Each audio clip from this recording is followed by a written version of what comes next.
people? Hope you're doing well. Hope you're doing amazing, living your best lives. But I want to just jump right into this video. So if you haven't already heard about it, there is this new documentary on Netflix called The Tinder Swindle, and it is exactly what you think it's about. So we all know what Tinder is. Tinder's a dating app. You go on it, you create a profile, you write you write a bio, and I mean, some of the people on Tinder need the Bible, but that's a whole different story. You write a bio, you upload a few pictures and videos of yourself, and then you swipe. Swipe right means you like them, swipe left means boy bye, right? So the Tinder Swindle. There's this guy named Simon. It's not his birth name, but his name is Simon now. And he goes on Tinder and he charades himself as a billionaire. Basically saying that he's the son of the Diamond King. I forgot the last name of the family. I think it's like Levy or Liavi, something like that. And this family, they have a diamond company, and he says that he is the son and that his dad left him the business, so he is the CEO of the diamond company. And his Tinder profile has pictures of him just super classy, looking like good, blah blah blah. I think he has his Instagram connected, and his Instagram, you see pictures of him on jets, he's traveling all over the world, this, that. So obviously if you're seeing this, you're like, oh, he got money. Whoa. He doesn't look like my cup of tea, but to some people he's attractive, so they're like, oh, he got money and he's cute, right? So there's that. So the word swindle means to use deception to deprive someone of money or possessions. So if you put two and two together, Tinder Swindler, what's going on is this Simon character is perceiving himself as this billionaire, and he's decepting these females into giving him money. Now let's go into how he does that, because this is absolutely insane.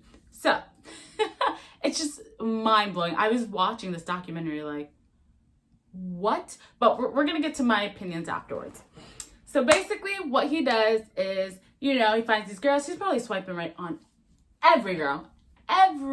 Then he uses his charm. He turns the charm on from the get-go, right? The first date that he does is he invites them to a hotel.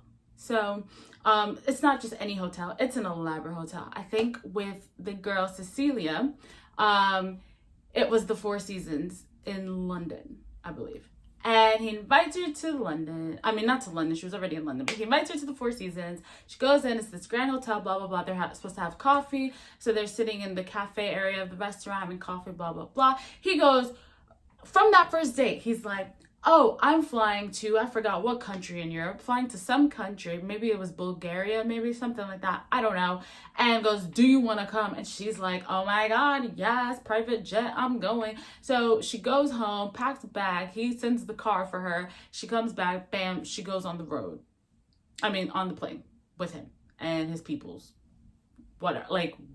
So they're dating and whatnot, but he's often gone, and he says he's gone for business reasons, and he's going to all these different countries, but yeah, he's always sending her voice notes like, I love you, I miss you, da da da, sends her cute little videos when he's on the private jet, like, oh my God, my love, I love you, right?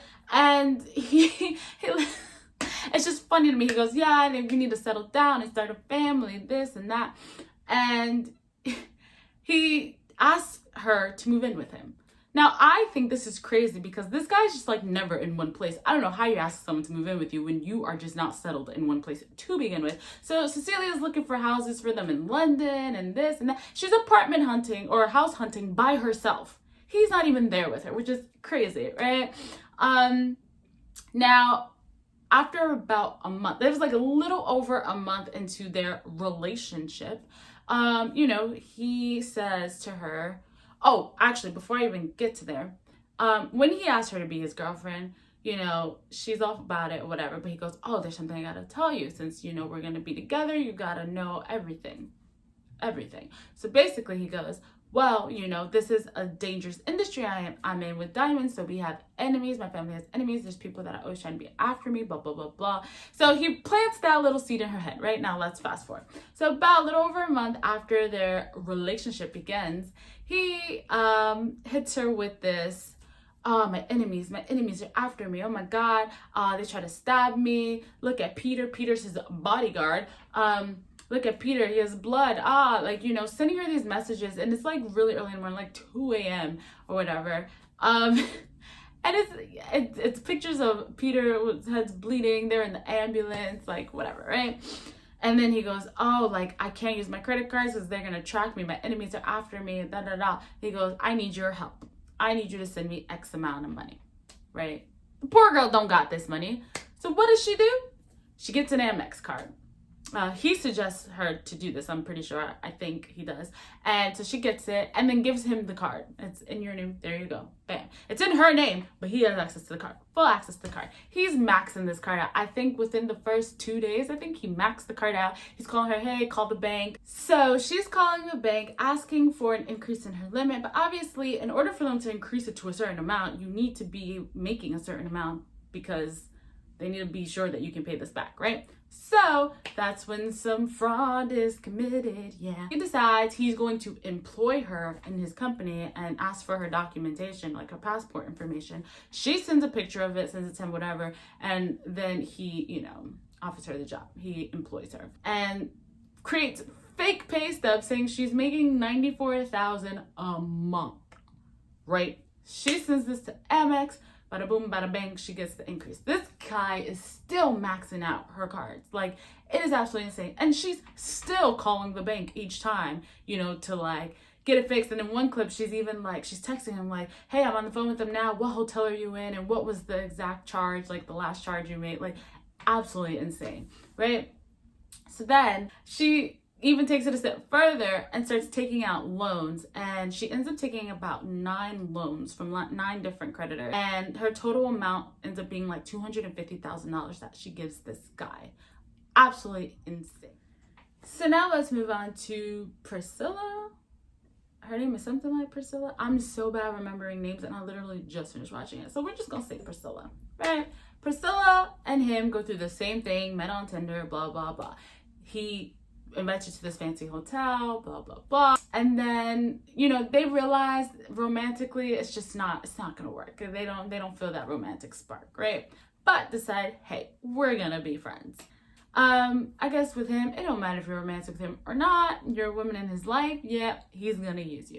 So the same thing happens. He's like taking her, you know, to some places, to these lavish places or whatever, for about a month, just making her feel good, blah blah blah. But he does the same thing. My bodyguard's been hit. They tried to stab me. Oh my God, he's bleeding. We're in the ambulance. So now she's like, oh my God, freaking out, right? Listen, he tells her the same thing. Can't use my credit cards. I need cash. I need help, blah, blah, blah. I'll pay you back, da, da, da. Now, mind you, like, because he wines and dines these women for like a month before he does this scheme, they believe he has all this money because he's spending tons and taking them to all these nice places. So obviously they're not questioning if he can pay them back because they're like, yeah, he can pay me back. He can afford it, right? So anyways, he does this to Priscilla. Priscilla doesn't really have the funds for this either, you know, to give him money. And she's actually living back home with her mom, she said, because she had to save up so that she can get a place. This lady uses her savings to give it to him. I think he asked her for like $30,000. She's like, oh my God, but like all I have is my savings and I've been, you know, wanting to save to get an apartment, blah, blah, blah. But she gives it to him. She gives him her savings, right? Mind blown. But it doesn't stop there. You know, she gets an Amex credit card. She sends it to him. She's letting him use it. He's maxing it out. And it just keeps going. So this is the Cecilia situation all over again. Mind you, these two things are happening at the same time. So Priscilla finds out about what's going on. She has somewhat of an inkling of what's going on because Cecilia decides to go public with it and reaches out to journalists and stuff. So now there's some things coming out. So Priscilla's like, oh my God. So they start this whole plan. She gets in contact with the journalists, or journalist gets in contact with her, and she's supposed to be meeting up with Simon in Germany. So they come up with this whole plan to try to confront him in Germany.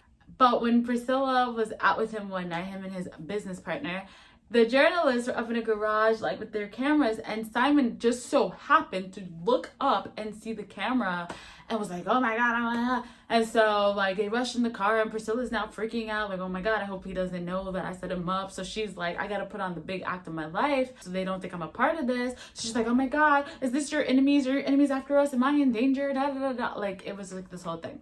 Anyways, he didn't get confronted in Germany because they were afraid for Priscilla's safety. So it was just this whole thing. Like, they were just trying to build up a case to find this guy, right? So like I said, Cecilia decides like she wants to get public. She's gonna make everyone know about this man and make him pay. So they team up, they build this whole case, and they decide to like spread it everywhere, these stories everywhere. They're doing interviews in America, in Germany, in Amsterdam, in London. They're doing all these interviews, putting this guy on full blast. His name is now being plastered everywhere. Okay, so this brings us to Eileen, right? Eileen is Simon's girlfriend. One of them.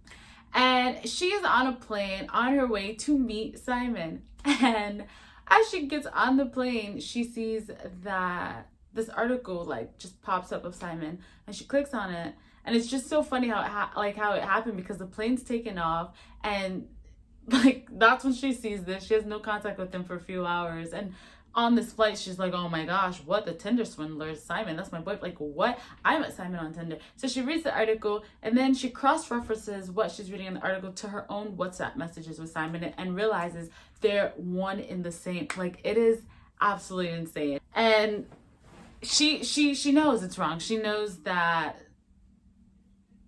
this is not who she thinks he is. Like, he is a totally different person.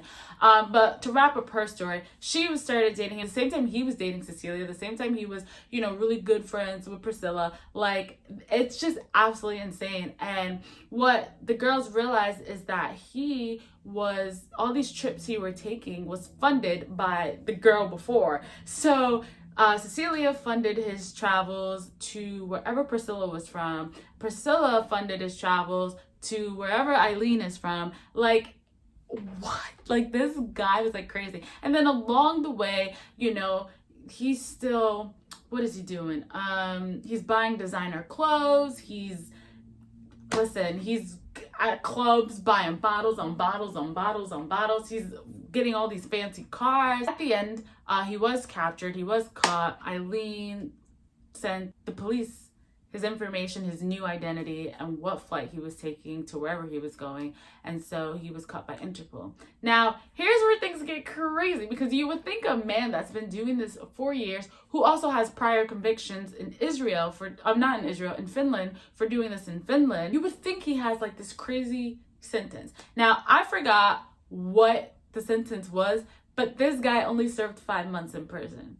And whatever he was charged for, he was not charged for defrauding these girls. I think it's called defrauding. He was not charged for that. So it's absolutely insane. Like, yes, okay, he got captured. That's great. He served some time. I guess sometimes better than no time. But what? 5 months? And he wasn't even charged for what he did to these girls. So now these girls are paying off their debts. Like, the $250,000 debt that he put Cecilia in, she has to pay that off herself. Why? Those cards were in her name. The Amex card was in her name. The loans are in her name. So she gets the backlash of that, which absolutely crazy. Absolutely crazy. So what are my thoughts on this? Do I believe the girls were victims? Do I believe it was their fault? Oh man, it's crazy. First and foremost, I do believe they were victims, but at the same time, I feel like it could have been avoided. But that does not take away from the fact they were victimized. Now, here's the thing. I can relate with, you know, wanting to be madly in love, finding your one true love, you know. I think Cecilia even talked about how she blames Disney Channel for her like, not Disney Channel, but Disney, and, you know, the movies where you find Prince Charming and that, like, you know what I mean? And I can relate to that, because I'm a big romantic, I'm big on love, all that stuff. But the one thing that I feel like that will take the blindness away from me is when it comes to finances. My finances, your girl don't play, all right? I have good credit. I've worked hard to get my good credit, and it's staying that way. So I ain't taking no loan out for nobody. I'm not opening a credit card for nobody, especially at Amex, because I can only imagine what the what's called the annual fee is. I can only imagine, and I will not be taking any part in those shenanigans.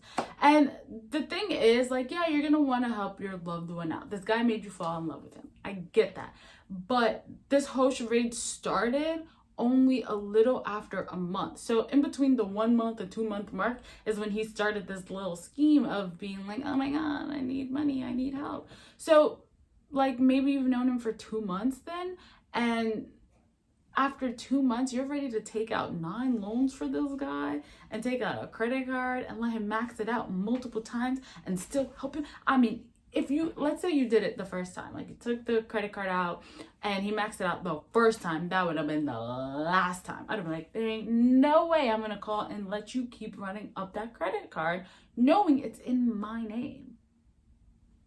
But I guess not everybody can get that common sense when they're blinded. They're fully blinded. But I'm telling you right now, when it comes to finances, I ain't blinded no more. I don't care how attractive you are. I'm not blinded no more, honey. And then with Priscilla, she was trying to be a good friend, but like, same thing. Finance, like, hello.